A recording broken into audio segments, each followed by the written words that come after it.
ذهبي የሚባለው ወሃቢ ሷሊህ ኢብኑ ፈውዛንንና ኢብኑ ዑሰይሚንን እንደሚያስከፍራቸው ታውቃላችሁ? እነዚህ ሁለት ሰዎች ደግሞ ቁርአንን የአላህ ንግግር የሆነውን አዘሊ የሆነውን አይ አይደለም ፍጡር ነው እንደሚሉስ ታውቃላችሁ? ፊደሉን ሳይሆን የአላህ ንግግር ዛቲ የሆነውን ፍጡር ነው እንደሚሉ ታውቃላችሁ? ይህን ቪዲዮ ተከታተሉና ተመልሰን እንገናኛለን። አሰላሙ አለይኩም ወረሕመቱላህ ወበረካቱሁ። ውድና የተከበራችሁ እህት ወንድሞቼ እንዴት ናቸው? በመቀጠል ወሃቢ የሚባል ዘሃቢ አለ። ለመሆኑ ዘሃቢ ወሃቢ ነው እንዴ? ይሄ ወሃቢ የሚባል ስም መቼ ነው የመጣው?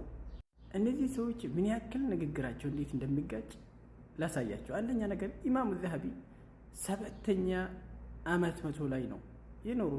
በክታባቸው አልሙተወፊ ሰነተ 748 ነው የሞቱት። መሐመድ ብን ዓብድልወሃብ ረሒመሁላህ የዛሬ 200 ዓመት አካባቢ ነው ያሉት። ይሄንኛው ዛሬ ተንስቶ ዘሃቢ የሚባል ወሃቢ አለ። እሺ እንከታተል። ለማንኛውም ተመልከቱ። ሸርሑ ዱረቲ ልሙድያ ይህ ኪታብ እንግዲህ ተመልከቱ። ማን ነው ሸርሕ ያደረገና ይህን ያስቀምጠው ካል ሷሊህ ኢብኑ ፈውዛን ነው። እዚህ ጋር እንደምትመለከቱት እንደዚህ አድርጎ ማለት ነው። ሷሊህ ኢብኑ ፈውዛን ሸርሕ አደርጋለሁ ብሎ ተንስቶ ነው። መርሐባ ምን ይላል ይህ ሰው? ጠይብ ገጽ 86 ላይ እንሄዳለን። ገጽ 80 እዚህ ጋር ልብ ልንል የሚገባው ነገር ምንድን ነው?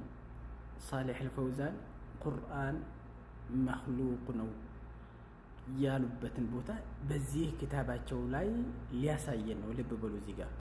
ነገር ግን ያልተጻፈን ነገር ሊያነብልን ነው። በራሱ ላይ መልስ ሊሰጥ ነው፣ በገዛው አፉ ማለት ነው። ኦኬ 86 ገጹ ላይ እንሂድ አብረን። ከላሙሁ ሱብሓነሁ ቀዲሙን የሚለው ይህ የአህሉ ሱናዎች እምነት ሲሆን ይህን እያበላሸ ነው። ምን አለ? ከላሙሁ ሱብሓነሁ ቀዲሙን ሲባል ከሊመቱ ቀዲም ምትለዋ ቃል አለ ፊሃ ተፍሲሉን ዘከርናሁ ፊማ ሰበቀ አነ ሲፋት አልአፍዓሊ ላ ዩቃሉ ኢነሃ ቀዲመቱ ሙጥለቃ ወላ ሓዲሰቱ ሙጥለቃ አለ። ቀዲም የሚለው የአላሁ ስብሓንሁ ወተዓላ ንግግር ላይ እንግዲህ ለማበላሸት ሲሞክር ነው። ዝርዝር አለው አለ ቀዲም የሚለውን። ከዛ የአላሁ ስብሓንሁ ወተዓላ ንግግር ሲፋቱ ልአፍዓል የምንለው አለ ላ ዩቃሉ ምን አይባል ማለት ኢነሃ ቀዲመቱ ሙጥለቃ፣ እንደው ዝም ብለን ቀዲም ነው አንለውም፣ ዝም ብለን ፍጡርም ነው አንለውም ካለ በኋላ የራሱን አካር ነው እየሄደ ያለው። ስለ ቁርአን ምን አለ? ወኢነማ ዩቃሉ አለ እንግዲያስ ይባላል ለማን ሲፋቱ ልአፍዓል ብሎ በዚህ መልኩ ከፍሎ ማለት ነው። እነዚህ እንላለን አለ ቀዲመቱ ነውዒ ሓዲሰቱ ልአሓድ፣ ነውዑን ቀዲም ነው እንለዋለን አለ። ለመኖሩ መጀመሪያ የለውም ፍጡር አይደለም እንላለን አለ። ሓዲሰቱ ልአሓድ እንደገና ደግሞ በዝርዝር እንገባና እያንዳንዱን ስናይ ደግሞ ፍጡር ነው እንለዋለን አለ። ኢጅማልየን ምን አለ? እዚህ ጋር ያልተጻፈውን ነገር ሊያነብልን ነው። አንድ ሁለተኛ ነገር ትርጉሙም አልተረዳም። አረበኛ ትርጉሙ ወደ አማርኛ ለማይቀየርም እየተቸገረ ነው። ምክንያቱም እኔ አማርኛ ማልችለው ሁኜ ሳለ ሁለተኛ ቋንቋ ስለሆነ አማርኛ ወላሂ እሱ በሚተረጉሙ በላይ እንደሚተረጉም እርግጠኛ ነኝ። ምክንያቱም ያለበት ችግር ይሄ ሰው የአማርኛ ንግግሩ አይደለም፣ አረበኛውን ወደ አማርኛ የመገልበጡ ነው ችግሩ ያለበት። የእውቀት እጥረት ነው ያለበት ማለት ነው። ምክንያቱም ሐዲስ የሚል ቃል ምን ማለት እንደሆነ ምን አይነት ትርጉም እንደሚሰጥ እዚሁ ጋር በተቀመጠው አንቀጽ ይረዳ ነበር ቢያውቅ ማለት ነው። አንቀጹን እየዘለለ ስለሆነ ነው ጫካ የገባ። ሐዲስ የሚል ቃል ኸልቅ ወይም ደግሞ መፍጠር የሚል ትርጉም የሚሰጥ መስሎት ነው። ለዛ ነው እዚህ የሌለውን ምሳሌ ያስቀመጠ ከራሱ ፍጡር ጋር የአላህ ሱብሓነሁ ወተዓላ ሲፋት ፍጡር ጋር እያመሳሰለ ምሳሌ የሚያስቀምጥ። ለማንኛውም ሷሊህ አልፈውዛን በክታባቸው ውስጥ ያስቀመጡትን አብረን እናየው። ከዛም የሱን ቅጥፈት ክታቡ ላይ የሌለውን ያነበበውን አስከትልላችኋለሁ ኢንሻአላህ። ይህ የታላቁ ዓሊም ሷሊህ አልፈውዛን ክታብ ነው። 86 ሰፍሐ ላይ እንሂድ። እኛ ዑለማዎቻችን እንደ አህባሽ ዑለማዎች አይደለም። ከንፈራቸው በጫት የተሸመሸመ አይደለም። አንድን ነገር ተናግሮ እንኳን ለማስረዳት የማይችሉ በጫት ምክንያት ከንፈራቸው የደረቀ ማለት ነው። እዚህ ጋር ሳሊሕ አልፈውዛን ሐፊዘሁላህ ምን ይላሉ? ዑለማዎቻችን ንግግራቸው በጣም ግልጽ ነው፣ ለማንም የሚገባ ነው። ታላቁ ዓሊም ሳሊሕ አልፈውዛን ይላሉ አማ አህሉ ሱነቲ ወልጀማዓቲ ፈየቁሉን አልቁርአኑ ከላሙላሂ ለፍዙሁ ወመዕናሁ በማለት ጀመሩ። ከዛም ይህ ምስኪን ታላቁ ዓሊም ላይ ለመቅጠፍ የሞከረበትን ቦታ እናየው፣ ዝቅ ብለን ማለት ነው። እዚህ አካባቢ ከላሙሁ ሱብሓነሁ ቀዲሙን የአላሁ ስብሓነ ወተዓላ ንግግር ቀዲም ነው። ቀዲም ከሊመቱ ቀዲም ፊሃ ተፍሲል ቀዲም የምትል ከሊማ ተፍሲል አላት፣ ማብራሪያ አላት።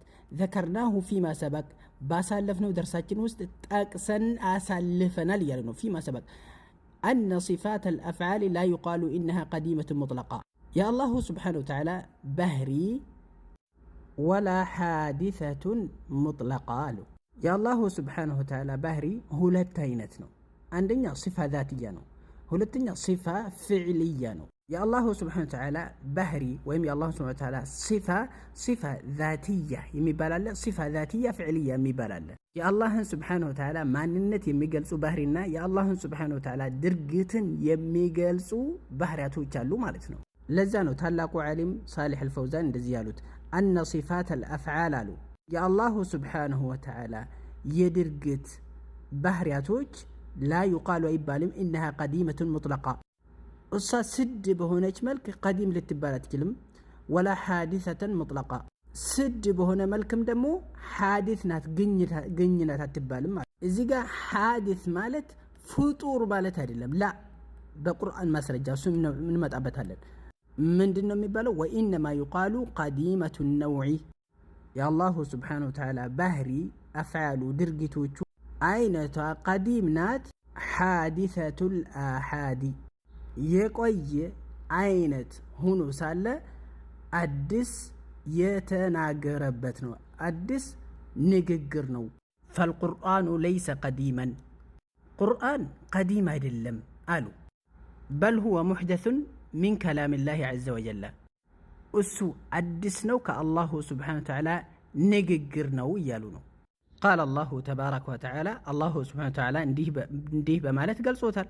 ቃለ አላሁ ተዓላ ማ ያእቲህም ሚን ዚክሪን ሚን ረቢህም ሙሕደስ ማ ያእቲህም ሚን ዚክሪን አይመጣባችሁም ሚን ዚክሪን ማለት ከአናቅስቶች የሚያስታውሱበት ሚን ረቢህም ሙሕደሲን ከፈጣሪያቸው ዘንድ ሙሕደሲን ማለት አዲስ የሆነ አንቀጽ ሙሕደሲን ማለት የተፈጠረ ማለት አይደለም። ይኸው እዚሁ ጋር ገልጾታል። አይ ሓዲሱ ተከሉሚ ሚነላህ መናገሩ የተገኘ ከአላሁ ስብሓነሁ ወተዓላ ዘንድ እያለ ነው። ከዛ ምን አሉ? ፈሁወ ይሄ ቁርአን ሚን አፍራድ ከላሚሂ አለቲ ተተጀደዱ ይህ ቁርአን ከአላሁ ስብሓነሁ ወተዓላ ንግግር ፈርዶች ነው። ያ የሚጀደደው የሚታደሰው ሐስበ መሺአቲሂ በፈለገው ሁኔታ ጊዜ ወኢራደቲሂ በሻው ጊዜ ማለት። ኢዘን አላሁ ስብሓነሁ ወተዓላ ይናገራል። ንግግሩ ቀዲም ነው፣ ንግግሩ አዲስ አይደለም። በፈለገ ጊዜ ደግሞ ይናገራል። ሐስበ መሺአቲሂ ወኢራደቲሂ የአላሁ ስብሓነሁ ወተዓላ ንግግር ቀዲም ነው። የአላሁ ስብሓነሁ ወተዓላ ንግግር ቀዲም ነው። እንዲህ ማለት ግን አሁን አይናገርም ማለት አይደለም። በል እነሁ የተከለሙ ከይፈ ሻእ ወመታ ሻእ ወቢማ ሻእ አላሁ ስብሓነሁ ወተዓላ በፈለገ ነገር የፈለገ ጊዜ እንደፈለገ ይናገራል። አንድ ምሳሌ ልስጣችሁ። አላሁ ስብሓነሁ ወተዓላ በቁርአን ውስጥ ምን ይላል?